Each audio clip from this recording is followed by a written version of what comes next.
आज हम बात करेंगे ज्यूडिथ राइट की एक पोयम वुमेन टू मैन की। दोस्तों, ज्यूडिथ राइट एक ऑस्ट्रेलियन राइटर हैं, एक पोएट हैं, क्रिटिक हैं। और इस पोयम के अंदर उन्होंने एक फीमेल की, एक लेडी की, जब उसके पेट में बच्चा होता है, वो प्रेग्नेंट होती है, उसकी उन फीलिंग को शेयर किया है। वो अपने हस्बैंड से सारी बातों को शेयर कर रही हैं, वो है और उनके सामने उनके हस्बैंड हैं, और उस समय वो इस पोयम को लिख रही हैं। शुरू कर लेते हैं। आसान सी पोयम है, देखते हैं। The eyeless labourer in the night. Eyeless यानी अभी जो छोटा सा बच्चा है जिससे वो प्रेग्नेंट हुई है, ज्यूडिथ राइट, अभी वो बच्चा ऐसा है कि आईलेस, अभी उसकी ना तो आंखें हैं, सेल्फलेस ना ही उसका कोई सेल्फ है, शेपलेस ना ही उसकी कोई शेप है। यानी अभी अभी वो किस फॉर्म में है? सीड। आपने देखा होगा कि एक छोटा सा पहले सीड बनता है, फिर उसके बाद में उसमें हाथ पैर आँख सर ये सब चीज़ें निकलना शुरू होती है। तो अभी वो एक छोटे से सीड की फॉर्म में है, ना उसकी आंखें हैं, ना उसका कोई अभी सेल्फ है। सेल्फ बोले तो हार्ट या माइंड, इन चीज़ों को बोलते हैं। ना दिल बना है, ना उसका दिमाग बना है, ना कोई उसकी आकृति है, ये सब चीज़ें। देखिए, the eyeless labourer in the night. Night, night बोलते हैं अंधेरे को, और यहाँ पर आपको इन द नाइट से मतलब लेना है उसकी वुम जो है, जो उसका गर्भाशय है, उससे मतलब लेना है। द आईलेस लेबरर, लेबरर कहते हैं एक्टिविटी करना, जो है गतिविधि करना, उसको बोला है। The eyeless labourer in the night, कि ये जो एक छोटी सी चीज है, जो एक बीज की फॉर्म में जो चीज है, वो क्या कर रही है? उस गर्भाशय के अंदर वो हरकत कर रही है, एक्टिविटी कर रही है।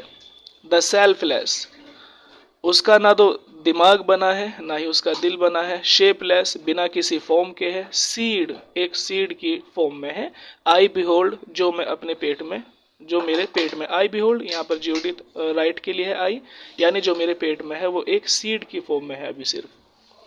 कहते हैं builds for its resurrection day. Resurrection day, या आपने रिसरेक्शन जीसस क्राइस्ट के उसमें सुना होगा। रिसरेक्शन डे बोलते हैं जीकर, यानी मरकर जी उठना, यानी एक बार मर जाना और दोबारा से फिर जी उठना, तो उसको बोला है। लेकिन यहाँ पर इसका क्या मतलब है? Builds for its resurrection day. Builds for its resurrection day यानी ये दोबारा से जिंदा हो उठेगा। अब दोबारा से कैसे जिंदा होगा? यानी पहली बार ये पेट में जिंदा हुआ है, और दूसरी बार ये दुनिया के अंदर जिंदा होगा। अभी दुनिया के अंदर तो नहीं आया है वो, तो एक बार उसका जन्म पेट के अंदर हो चुका है, और दूसरा उसका जो जन्म है वो दुनिया के अंदर होगा। तो उसी को कहते हैं builds for its resurrection day, कि ये बिल्ड होगा। बिल्ड मीन्स बनना या आना, कि ये दोबारा से दुनिया के अंदर जन्म लेगा। कैसा है वो बच्चा? साइलेंट, अभी खामोश है। Swift and deep from the sight, for seas and the unimagined light, कि वो बच्चा अभी बिल्कुल खामोश है। स्विफ्ट, अंदर अंदर तेजी से गतिविधि कर रहा है। डीप फ्रॉम द साइट, कहते हैं कि डीप फ्रॉम द साइट, कि जो साइट, साइट बोलते हैं जो बाहर की रोशनी है, कि वो बाहर की रोशनी से बिल्कुल गहराइयों में समाया हुआ है, यानी दिन की रोशनी से या दुनिया से उसको भी कुछ भी पता नहीं है। डीप फ्रॉम साइट, दिन की रोशनी से बहुत दूर है, गहराइयों में समाया हुआ है। लेकिन वहीं पर रहकर वो क्या कर रहा है? फोर सीज, सी मीन्स देखना, और फोर सी मीन्स जो है पहले से ही किसी चीज को इमेजिन करना।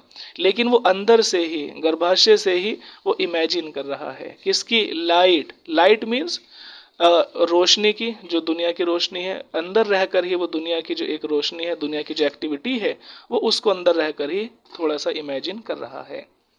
दिस इज नो चाइल्ड, अभी हम इसको बच्चा तो नहीं कहेंगे। क्यों? क्योंकि विद अ चाइल्ड फेस, क्योंकि अभी तो इसका कोई फेस भी नहीं बना है, तो अभी ये कोई पूरी तरह से ना तो ये बच्चा है। दिस हैज नो नेम, अभी इसका कोई ऐसा नाम भी नहीं है टू नेम इट बाय, जिससे इसको पुकारा जा सके। अभी तो एक छोटे से बीज की फॉर्म में है, इसको बच्चा कहना भी सही नहीं होगा, क्योंकि बच्चे का ना तो कोई फेस है, और ना ही हम इसको किसी नाम से पुकार सकते, क्योंकि अभी दिस हैज नो नेम, अभी इसका कोई नाम भी नहीं है। ये बात सब वो किसको बता रही है? You and I.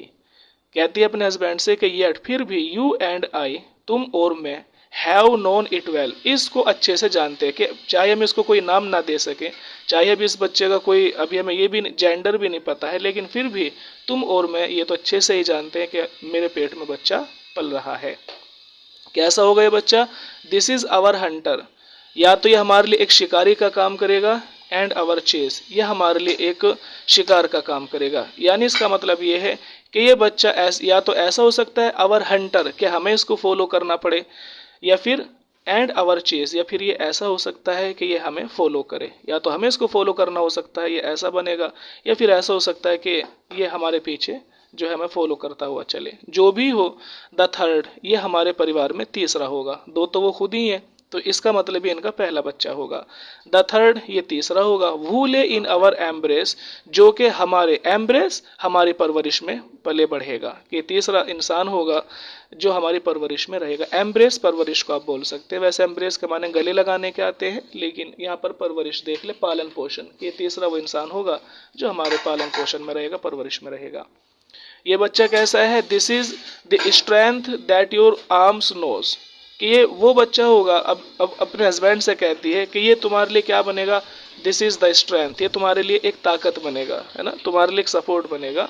Your arms, arms ताकत को ही बोलते हैं, बाजुओं को बोलते हैं, कि ये बच्चा तुम्हारे लिए एक ताकत बनेगा, या इसको तुम्हारे बाजुओं से ताकत मिलेगी, है ना।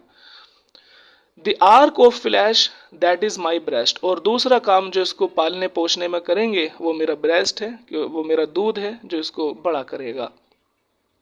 The precise crystals of our eyes, जो भी हो, प्रिसाइज कीमती, क्रिस्टल मोती, कि ये हमारी आंखों के लिए एक मोती होगा, बहुत ही कीमती सा हमारी आंखों के लिए मोती होगा। This is the blood wild tree that grows, अब बताती हैं कि this is the blood wild trees, कि ये ब्लड वाइल्ड ट्री, ट्री बोलते हैं शाखाओं को, पेड़ को जो जिसकी शाखाएं इधर उधर फूटती जाती हैं। वाइल्ड बोलते हैं जो बिल्कुल अनकंट्रोलेबल होता है, जिसको आप कंट्रोल नहीं कर सकते, एक जंगली पेड़ जो होता है। तो कहती है कि इस बच्चे के अंदर, अभी ये बच्चा एक ऐसे पेड़ की तरह है जिसके अंदर खून की जो शाखाएं हैं वो फूट रही हैं। ग्रोज, फूटना, कि जिसके अंदर खून की शाखाएं। अब वो बच्चा धीरे धीरे बड़ा हो रहा है, तो उसके अंदर जो वेन्स हैं, उसके जो नसें हैं, रगे हैं, वो उसमें बन रही हैं और वो हर दिशा में जा रही हैं। तो ये कहती है कि अभी इसके अंदर जो ब्लड की शाखाएं हैं वो फूट रही हैं। कैसे फूट रही हैं?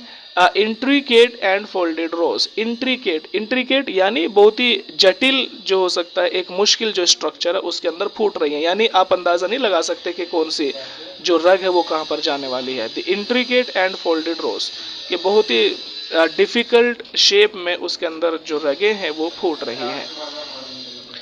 This is the maker, this is the maker, ये बच्चा क्या है? हमारे लिए एक मेकर के रूप में है। This is the maker and made, कि बच्चा मेड, मेड मीन्स किसी को बनाया जाना है, कि ये बच्चा वो है या तो जिसको हमने बनाया है। And this is the maker, और ये भी फिर आगे जाकर इसी तरह से संतान बनाएगा। दिस इज द मेकर, कि ये बच्चा भी इसी तरह से संतान पैदा करेगा। एंड द मेड, जिस तरह से इसको पैदा किया गया है। ठीक है, समझ आ गया होगा कि ये मेकर भी है और इसको बनाया भी गया है।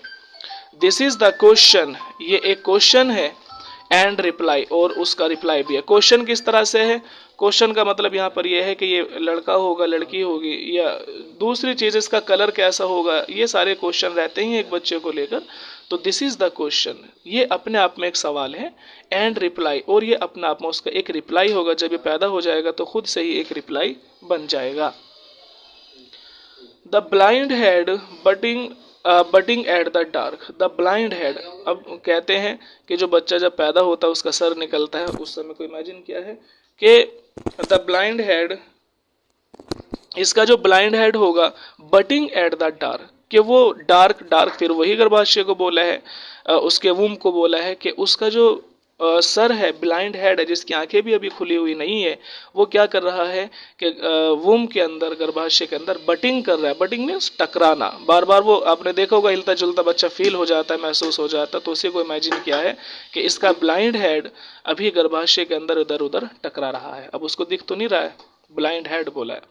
The blaze of light along the blade, अब वो उस समय को इमेजिन करते हैं कि जब बच्चे को डिलीवरी की जाती है। तो कहती हैं the blaze of light along the blade, blaze of light यानी जब वो बच्चा बाहर आएगा तो लाइट यानी जो किरणें हैं, ब्लेज बोलते हैं किरण को, रोशनी को, और लाइट मीन्स रोशनी। तो जो रोशनी है वो उसकी आंखों को परेशान करेंगी।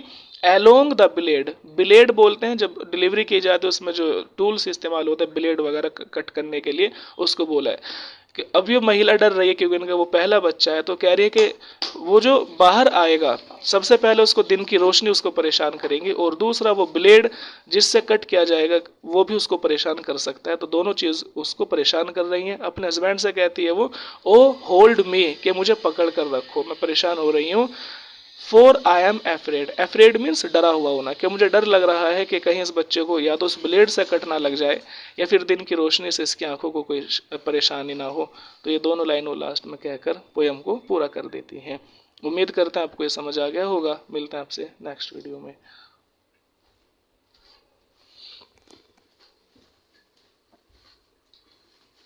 अबे नहाना नहीं है तुम्हें?